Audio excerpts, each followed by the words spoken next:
안녕하세요. 자연을 보면 정말 신기하게 닮은 생물들이 많잖아요.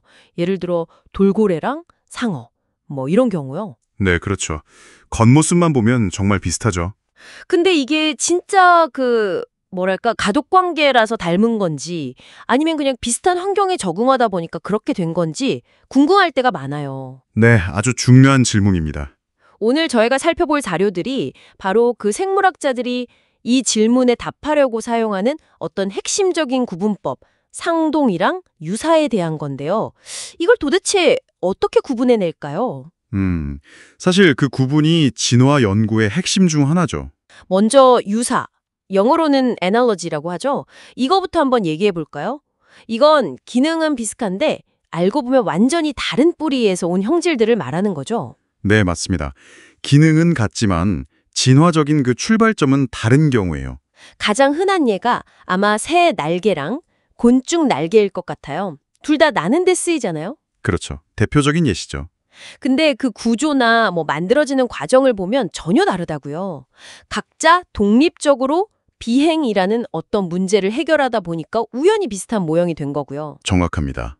이걸 이제 수렴 진화라고 부르기도 하는데요. 중요한 건 이게 생각보다 굉장히 흔하자는 거예요. 아, 수렴지나요? 네. 예를 들어 눈의 진화만 봐도요. 우리 같은 척추동물이랑 문어의 눈 있잖아요. 이게 구조나 기능이 정말 놀랍도록 비슷해요. 아, 맞아요. 정말 비슷하게 생겼죠. 근데 진화 경로는 정말 완전히 별개거든요.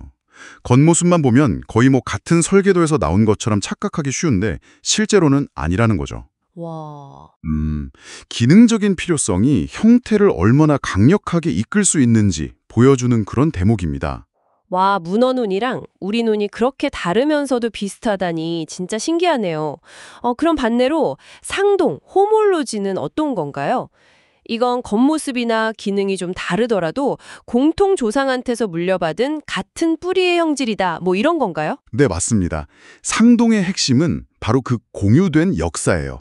공통 조상으로부터 물려받았다는 거죠. 공유된 역사. 예를 들어서 박쥐의 날개, 그리고 고래의 지느러미, 또 우리 사람의 팔, 이걸 한번 생각해 보세요. 네네. 기능은 비행, 수영, 물건 잡기 이렇게 완전히 다르잖아요. 완전히 다르죠? 근데 그 안에 있는 기본적인 뼈 구조, 그러니까 상완골, 요골, 척골 같은 이런 뼈들의 배열은 놀랄 만큼 유사해요. 아, 그 뼈 구조요? 네, 이건 모두 네 발 달린 공통 조상의 앞다리에서 유래했기 때문에 나타나는 현상입니다.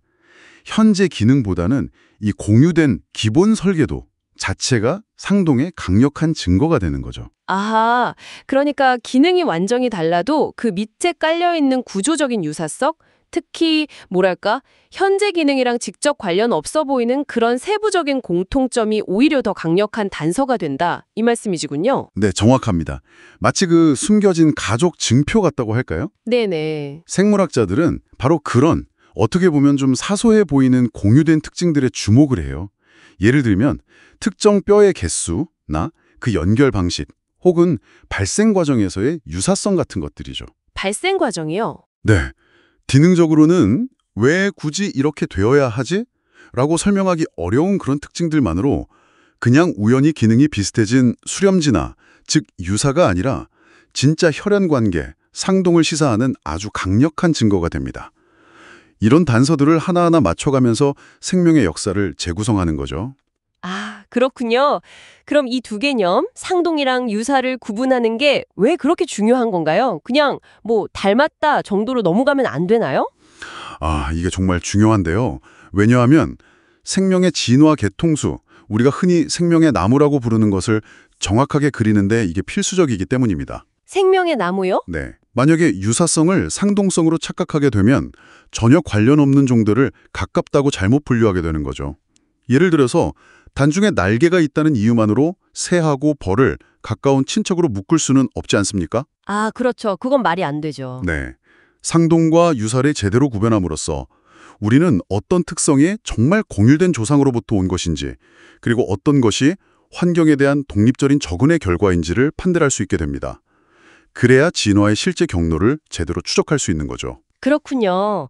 그러니까 겉모습에 속지 않고 그 이면에 있는 진화의 진짜 역사를 읽어내는 도구, 그런 셈이네요. 맞습니다. 바로 그겁니다. 정리하자면 유사성은 같은 문제에 대한 다른 해법, 근데 결과는 비슷하게 보이는 것, 뭐 이렇게 볼 수 있고, 상동성은 뿌리는 같은데 열매는 다르게 맺힌 것, 뭐 기능이 다를 수 있다는 거죠. 네, 아주 좋은 요약입니다. 그래서 생물학자들은 이 구분을 통해서 그냥 표면적으로 닮았다는 것 너머에 어떤 깊은 연결고리를 찾아내는 거고요. 그렇죠.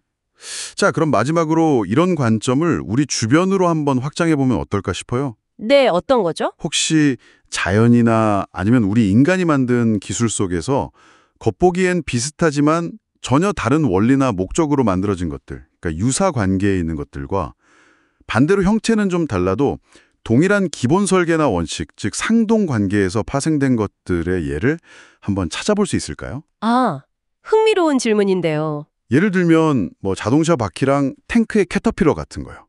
둘 다 이동이라는 같은 문제를 해결하지만 원리는 전혀 다르죠. 이건 유사라고 볼 수 있겠고, 네네, 그럴 수 있겠네요. 반면에 스마트폰 앱들은 기능이 제각각 엄청 다양하지만 사실상 다 동일한 운영체제, OS라는 그 기반 위에서 작동하잖아요. 이건 일종의 상동관계로 생각해 볼 수도 있지 않을까 싶어요. 이런 구분이 우리가 세상을 이해하는 방식에 대해 뭘 말해줄까요? 한번 생각해 보면 재밌을 것 같습니다. 와, 정말 흥미로운 질문을 던져주셨네요. 생각해볼 거리가 많습니다. 오늘 깊이 있는 분석 정말 감사합니다. 아닙니다. 저도 즐거웠습니다. 청취자 여러분도 오늘 저희와 함께 해주셔서 고맙습니다.